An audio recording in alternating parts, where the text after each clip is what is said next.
Hi everyone, Vega here. In today's video, a slightly different video from usual. I'm just going to talk you through some very interesting photos of the solar system that I've come across over the last few weeks. So let's get to it. This one we can see, you might wonder what this is. It's actually a picture of the moon and a solar eclipse behind it. Isn't it fascinating? All those rays emanating from the sun, and I find it absolutely incredible that the moon fits almost perfectly over the sun as a circle. What are the chances of that actually happening as a coincidence?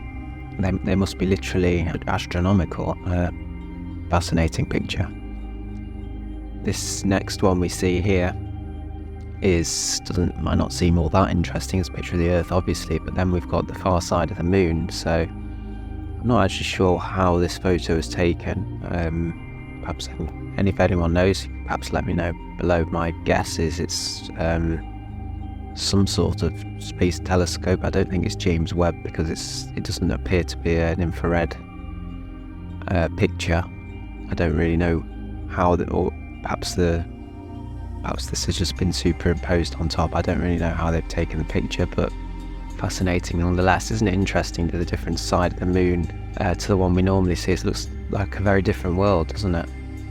In this picture, this is a high detail, high contrast image of Venus. You can see perhaps the sun, I believe, poking its head around Venus's south pole there. Some of these incredible clouds, such incredible colours, the blacks and greys and ambers, yellows.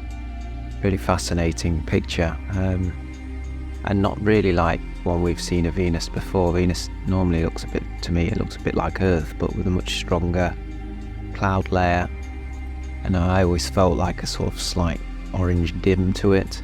I don't know if anyone else agrees with me. This one here would be an example, but this one, a fascinating image nonetheless.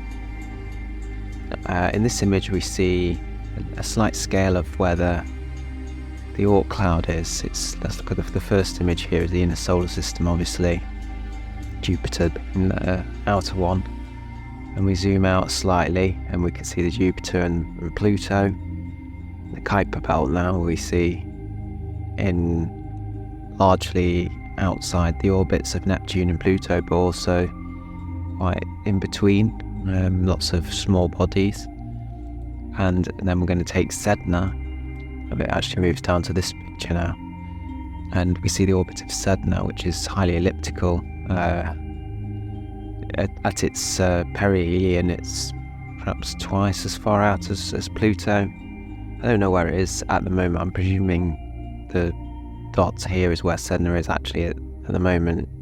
It probably would have been a lot more difficult to find, let's be honest, if it was out in this far region of its orbit. But it goes a long way out from the sun. But having said that, if we look at this image on the left, there's the Sedna orbit, and the beginnings of the Oort cloud are just much further away. Talking tens of thousands of astronomical units now, and indeed stretching into the gulf of space between our local star, Sun, and its neighbours Alpha Centauri, Proxima Centauri, of course. Once you add the Oort clouds in, then presumably there's one around Alpha Centauri. I've not checked that. I presume there probably is. So interstellar space isn't completely empty. The Voyager probes, I don't think, have actually even reached the Oort cloud yet. So to give you an idea of how far away it is, this I found fascinating. So it's quite an old picture, as you can see. The sun as seen from, so there's Mercury, and to get a bit of perspective, that's how big it is on Earth. So it's obviously slightly bigger on Venus. Mars gets a bit smaller.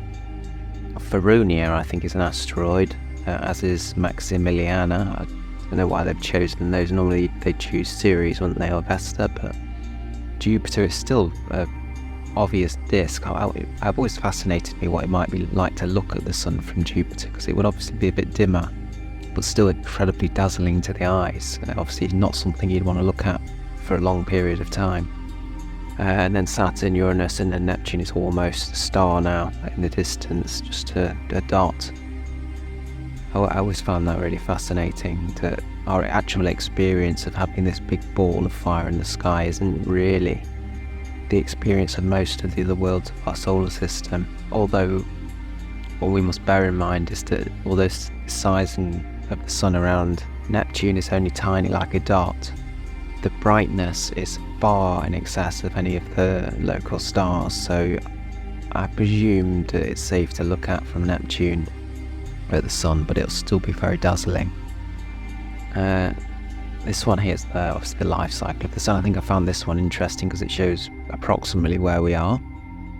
You may have watched some of the latest videos that I've done on F-type stars, and we know with F-type stars that their sort of life cycle probably end about now. So the sun would actually be a white dwarf if it were an F-type star. So this gives you a sort of impression that G-types maybe 2, 3, 4 times the length of life cycle, but we're actually quite a long way through our own G-type star's life cycle, and it's my understanding that somewhere around here, maybe here, that life on Earth becomes impossible because the sun obviously heats up as it slowly approaches its red giant phase over the next 4 or 5 billion years. So at some point we're going to have to move from the planet or find a way of surviving on a much, much hotter Earth. And then obviously the end of the life cycle, white dwarf. But this really is just the beginning, because the cooling process of a white dwarf can go on for hundreds of billions, trillions of years until it cools down to the background temperature of the universe, which could be several trillion years, I think is possibly even more than that, as a black dwarf. And then I found quite a few pictures on the groups of Trojans and asteroids, small bodies in our solar system. Found this quite interesting. With obviously the sun, not much between Mercury and the sun. A small one here, 2020 AV2. I don't really know much about that. Let's have a quick look. Near-Earth asteroid to have an orbit within Venus's orbit. It's about 1.7 kilometers. It's about 1.7 kilometers wide. Certainly a little tiny body. Then we've got the Earth, but there are some near-Earth asteroids, as we can see here. The Moon, obviously, presumably is that white dot. And then it increases as we go out. Mars Trojans, the Hungaria group, around 2 astronomical units, part of the asteroid belt, I presume. And then the main asteroid belt, middle main belt, Pallas, and Ceres are the obvious large bodies within that. The outer main belt, I mean, I'll be honest, I don't know an enormous amount about the asteroid belt. I perhaps should do a video on it at some point. Hilda's Triangle, that sounds quite an interesting thing, doesn't it? I don't know much about that. Let's have a quick look. Hilda's asteroids are a dynamic group of more than 5,000 asteroids located within Jupiter's orbit, and they're actually in residence, 3-2 orbital residence of Jupiter, which makes sense. But it appears that they are almost in a triangle, which is quite odd, isn't it? Between 3.7 and 4.2 astronomical units, so quite a long way out towards Jupiter, but not as far. I think Jupiter's about 5.2 astronomical units. See if we can find how large the largest one is. It doesn't seem to say. No, it doesn't say. I'll perhaps find that out by the time I put this video together and edit it. And then obviously interesting, then they seem to thin out after the Hilda's Triangle. I don't know why that is. Perhaps Jupiter's scooped them all up from there. And then there's obviously the Jupiter Trojans. I think there's another group, isn't there, that follows, and I'm not sure which Trojans go ahead of Jupiter or follow them. And there's another group here that I can't remember what it's called, but there's another group. The Greeks. Here it is, the Jupiter Greeks.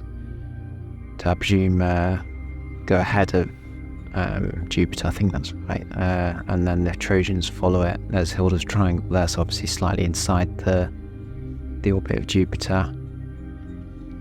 and you can see that the asteroid belt is not really a belt, it's more of a sort of sporadic cloud where there's larger bits and thicker bits. It's quite interesting. It doesn't really end until we get to the Jupiter Trojan, so at least according to this interesting graphic here, the near Earth objects. Anyway, it's quite an interesting graphic there. Here we see a fascinating view of Jupiter. Look at the definition of clouds there. It's almost three-dimensional, isn't it? I always wondered why probes like Galileo were unable to send pictures back. I don't think Galileo was Galileo crashed into Jupiter. I can't remember. But the idea of sending perhaps a probe someday with a parachute dropping through these incredible clouds here, the views must just be something, well, out of this world, quite literally. And what's going on there in that white cloud there, who knows? Fascinating view of Jupiter. I think it's from Juno, I think that one. Here we see a view of the largest known trans-Neptunian objects, and we can see that Pluto really is the king of these, at least the ones we've found so far. There's the moon there in the bottom left, and Pluto is slightly smaller than the moon. Eris, I believe, is actually more massive. Eris is actually slightly bigger, and I think it's more massive than Pluto as well, if I remember rightly. Obviously with its own moon as well, Dysnomia. And some of these smaller worlds, Gong with a tiny little moon. I wonder if one day we'll find anything bigger than Pluto. My inkling is that if we do, it's going to be a long way away, a long way away, so that even the best telescopes today are going to struggle to find it. Perhaps with the advances of telescopes we'll find something bigger, but for now I don't think, at least for the next 10, 20, 30 years, we'll find anything bigger than Pluto or Eris. Personally, I could be wrong, obviously. For you sort of star fans, I found this quite interesting. This is our local cloud group. So the Sun isn't actually in the same group of gas clouds, I presume, as Alpha Centauri, which stretches out to Altair, the G clouds. Procyon and Sirius are also in different parts of our local area, so we're pretty much on our own in there, actually, I think. I don't think there's any other worlds or at least discovered stars. Let's have a look.